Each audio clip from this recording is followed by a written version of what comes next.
आठवत असेल तर युधिष्ठिर आणि सगळे पांडव गांधारीला पण मान द्यायचे, हो. कारण ती सच्शील होती आणि आईच्या आधी ते तिला नमस्कार करायचे. युद्धाच्या वेळेला सुद्धा युधिष्ठिराला त्यांनी नमस्कार केला.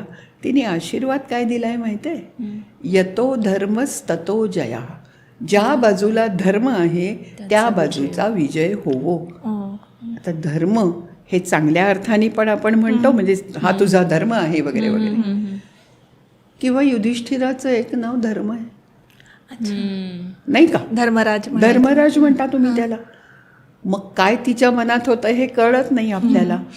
पण मग ते सगळं होतं, तिला तो रोजचा संहार काय होत आहे कानावर पडत होतं. कल्पना करा, त्या युद्धामध्ये जो प्रचंड संहार झाला, तिची मुलं नातवंड आणि कोण पडतवंड चुलत भाऊ काय काय सगळे गेले. आणि तेव्हा तिने कृष्णाला बोलावलं. हे गांधारीचं मला फार महत्वाचं वाटतं.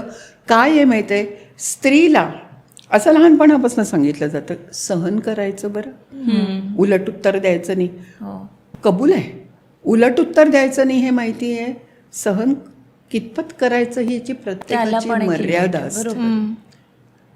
गांधारीने कृष्णाला फैलावर घेतलं.